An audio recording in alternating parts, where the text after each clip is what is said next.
PDM दौर के 93% ज़िमनी grant को ऑडिटर जनरल ने आइन और सुप्रीम कोर्ट के फैसले के खिलाफ करार दे दिया है। तफसील जान लेते हैं डॉन न्यूज़ के नुमाइंदे ताहिर शरानी से। ताहिर, बताइएगा। देखिए, जो 1973 का पाकिस्तान का आइन है उसके आर्टिकल 84 के तहत और सुप्रीम कोर्ट का एक फैसला है 2013 का, उसके मुताबिक जो भी वफाकी हुकूमत ज़िमनी ग्रांट्स मंजूर करेगी उसकी कौमी असम्बली में उसको उसी माली साल।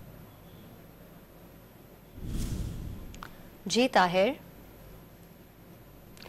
से हम दोबारा राब्ता करने की कोशिश करेंगे। PDM दौर के 93% ज़िमनी ग्रांट को ऑडिटर जनरल ने आइन और सुप्रीम कोर्ट के फैसले के खिलाफ करार दे दिया है।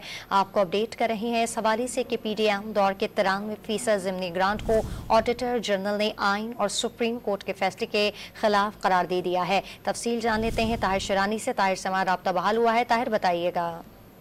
देखिए, जो पाकिस्तान का 1973 का आइन है उसके आर्टिकल 84 के तहत और एक सुप्रीम कोर्ट का फैसला है 2013 का, तो उसके मुताबिक जो भी वफाकी हुकूमत ज़िमनी ग्रांट्स मंजूर करेगी उसकी उसी माली साल उसको कौमी असम्बली में पेश करना जरूरी है।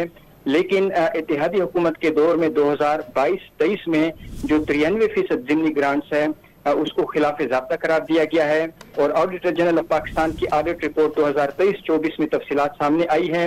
रिपोर्ट के मुताबिक माली साल 2022-23 में वफाकी हुकूमत ने 8 अरब 67 करोड़ 22 लाख रुपए की ज़िमनी ग्रांट्स मंजूर की थी और इनमें से 8 अरब 4 करोड़ 94 लाख रुपए यानी 93% जो ज़िमनी ग्रांट्स है उसकी पार्लियामेंट से मंजूरी नहीं ली गई, तो इसलिए इसको ऑडिटर जनरल ऑफ पाकिस्तान की जानिब से खिलाफ ज़ाब्ता करार दिया गया है।